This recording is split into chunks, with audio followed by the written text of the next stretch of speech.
ಮೊದಲನೇದಾಗಿ ಶಿಕ್ಷಣದ ವಿಚಾರಕ್ಕೆ ಬರುವಂಥದ್ದಾದರೆ ಈ ತಿಂಗಳು ವಿದ್ಯಾರ್ಥಿಗಳಿಗೆ ಅತ್ಯುತ್ತಮವಾದಂತಹ ಫಲ ಇದೆ ಅಂತಲೇ ಹೇಳ್ಬೋದು.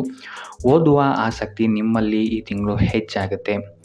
ಹೆಚ್ಚು ಆಸಕ್ತಿ ಇರುವಂತಹ ವಿಚಾರಗಳಲ್ಲಿ ನೀವು ನಿರೀಕ್ಷಿಸಿದಂತಹ ಫಲಿತಾಂಶಗಳು ಈ ತಿಂಗಳು ನಿಮಗೆ ಸಿಗುತ್ತೆ ಅಂತಲೇ ಹೇಳ್ಬೋದು. ಇನ್ನು ಉನ್ನತ ಶಿಕ್ಷಣದಲ್ಲಿರುವಂತಹ ವಿದ್ಯಾರ್ಥಿಗಳಿಗೆ ವಿಷಯದ ಬಗ್ಗೆ ಕೆಲವೊಮ್ಮೆ ಆತಂಕ ಉಂಟಾಗಬಹುದು.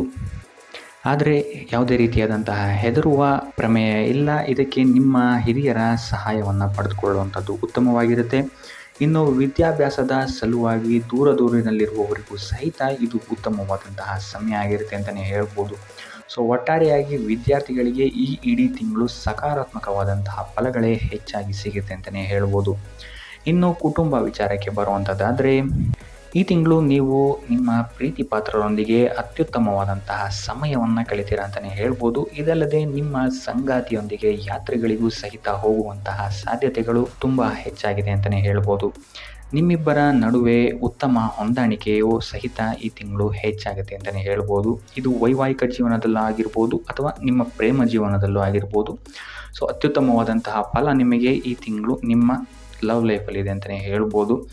ಆದರೆ ನಿಮ್ಮ ಪ್ರೀತಿ ಪಾತ್ರರೊಂದಿಗೆ ವ್ಯವಹರಿಸಬೇಕಾದ್ರೆ ಯಾವುದೇ ರೀತಿಯಾದಂತಹ ಅಹಂಕಾರದಿಂದ ಆಗಲಿ ಅಥವಾ ದರ್ಪದಿಂದಾಗಲಿ ಅವರನ್ನು ವ್ಯವಹರಿಸೋಕ್ಕೆ ಹೋಗಬೇಡಿ. ಆದಷ್ಟು ವಿನಯದಿಂದಿರುವಂಥದ್ದು ನಿಮಗಿಲ್ಲಿ ಉತ್ತಮವಾಗಿರುತ್ತೆ. ಇನ್ನು ವಧುವರರ ಅನ್ವೇಷಣೆಯಲ್ಲಿರುವವರಿಗೂ ಸಹಿತ ಈ ತಿಂಗಳು ಅತ್ಯುತ್ತಮವಾದಂತಹ ಅವಕಾಶಗಳು ಒದಗಿ ಬರಲಿದೆ ಅಂತಲೇ ಹೇಳ್ಬೋದು. ಇನ್ನು ಇದಲ್ಲದೆ ಕುಟುಂಬದ ಸದಸ್ಯರೊಂದಿಗೆ ಸಮಸ್ಯೆಗಳನ್ನು ಬಗೆಹರಿಸಿಕೊಳ್ಳಲು ಸಹಿತ ಇದು ಸಕಾಲ ಆಗಿರುತ್ತೆ ಅಂತಲೇ ಹೇಳ್ಬೋದು. ಕುಟುಂಬದವರ ಜೊತೆ ಈ ತಿಂಗಳು ನೀವು ಅತ್ಯುತ್ತಮವಾದಂತಹ ಬಾಂಧವ್ಯವನ್ನು ಹೊಂದ್ತೀರಾ ಅಂತಲೇ ಹೇಳ್ಬೋದು. ಸೊ ಅವ್ರ ಜೊತೆ ಆಚೆಗಡೆ ತಿರುಗಾಡೋಕ್ಕೆ ಹೋಗುವಂತಹ ಪ್ಲ್ಯಾನ್ಸ್ಗಳನ್ನು ಸಹಿತ ಈ ತಿಂಗಳು ನೀವು ಮಾಡಬಹುದಾದಂತಹ ಸಾಧ್ಯತೆಗಳು ಹೆಚ್ಚಾಗಿದೆ ಅಂತಲೇ ಹೇಳ್ಬೋದು. ಇನ್ನು ಇದಲ್ಲದೆ ಸಂತಾನದಿಂದ ಸಹಿತ ನಿಮಗೆ ಈ ತಿಂಗಳು ಉತ್ತಮವಾದಂತಹ ಶುಭ ಸುದ್ದಿಗಳು ಸಿಗುತ್ತೆ ಅಂತಲೇ ಹೇಳ್ಬೋದು. ಇನ್ನು ಒಡ ಹುಟ್ಟಿದವರು ಆಸ್ತಿ ವಿಚಾರವಾಗಿ ನಿಮ್ಮಲ್ಲಿ ಕೆಲವೊಂದು ಸಲಹೆ ಮತ್ತು ಸಹಕಾರವನ್ನು ಕೇಳ್ಬೋದು. ಮತ್ತು ನಿಮ್ಮ ತಂದೆ ತಾಯಿಯವರ ಆರೋಗ್ಯದ ಬಗ್ಗೆ ಈ ತಿಂಗಳು ಸ್ವಲ್ಪ ಎಚ್ಚರಿಕೆಯನ್ನು ವಹಿಸುವಂಥದ್ದು ಉತ್ತಮವಾಗಿರುತ್ತೆ ಅಂತಲೇ ಹೇಳ್ಬೋದು. ಸೊ ಒಟ್ಟಾರೆಯಾಗಿ ಕುಟುಂಬದ ವಿಚಾರದಲ್ಲಿ ಈ ತಿಂಗಳು ನಿಮಗೆ ಉತ್ತಮವಾದಂತಹ ಫಲಗಳಿದೆ ಅಂತಲೇ ಹೇಳ್ಬೋದು.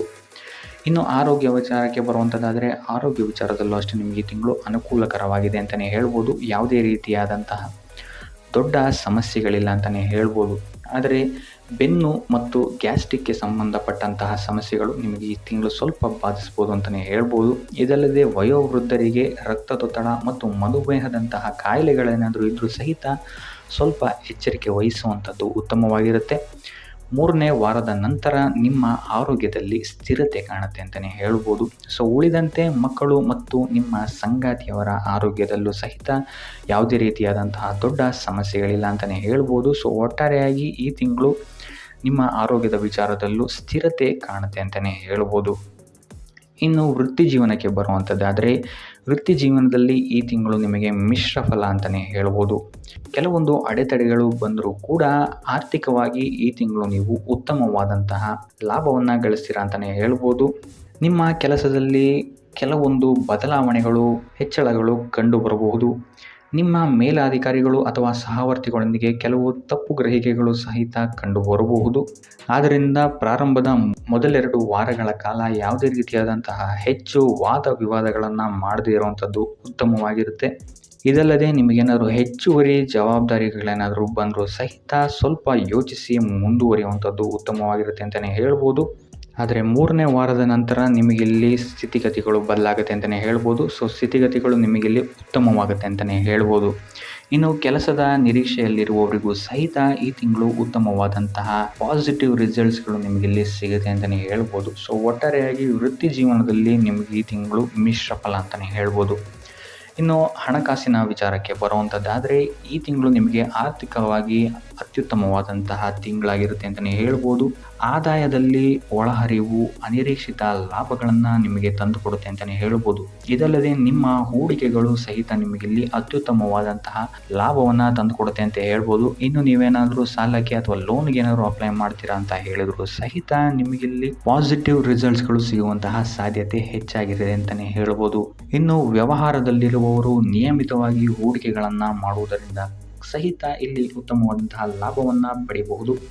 ಇದಲ್ಲದೆ ಕೈಗೊಂಡ ಪ್ರತಿಯೊಂದು ಕೆಲಸ ಕಾರ್ಯಗಳಲ್ಲಿ ವಿಳಂಬವಾದರೂ ಸಹಿತ ತಕ್ಕ ಮಟ್ಟಿನ ಲಾಭವನ್ನು ನೀವಿಲ್ಲಿ ಗಳಿಸ್ತೀರಂತಲೇ ಹೇಳ್ಬೋದು. ಸೊ ಆರ್ಥಿಕವಾಗಿ ಈ ತಿಂಗಳು ಅತ್ಯುತ್ತಮವಾದಂತಹ ಸಮಯ ನಿಮಗಾಗಿರುತ್ತೆ ಅಂತಲೇ ಹೇಳ್ಬೋದು. ಇನ್ನು ನೀವೇನಾದರೂ ಹೊಸ ಪಾಲುದಾರಿಕೆ ಅಥವಾ ಹೊಸ ಉದ್ಯಮಗಳನ್ನೇನಾದರೂ ಶುರು ಮಾಡ್ತಾ ಇದ್ದೀರಾ ಅಂತ ಹೇಳಿದ್ರು ಸಹಿತ ಇಲ್ಲಿ ಉತ್ತಮವಾದಂತಹ ಸಮಯ ಆಗಿರುತ್ತೆ.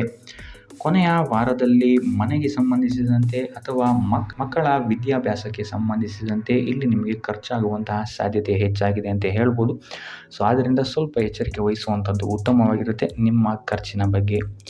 ಇನ್ನು ಉಪಾಯ ವಿಚಾರಕ್ಕೆ ಬರುವಂಥದ್ದಾದರೆ ಗುರುವಾರಗಳಂದು ರಾಘವೇಂದ್ರ ಸ್ವಾಮಿಯ ಮಠಕ್ಕೆ ಹೋಗುವಂಥದ್ದು, ಸಿಹಿಯನ್ನು ಹಂಚುವಂಥದ್ದು ನಿಮಗಿಲ್ಲಿ ನಿಮ್ಮ ಕೆಲಸ ಕಾರ್ಯಗಳಲ್ಲಿರುವಂತಹ ವಿಘ್ನಗಳನ್ನು ದೂರ ಮಾಡೋಕ್ಕೆ ನಿಮಗಿಲ್ಲಿ ಸಹಕಾರಿಯಾಗುತ್ತೆ ಅಂತ ಹೇಳ್ಬೋದು.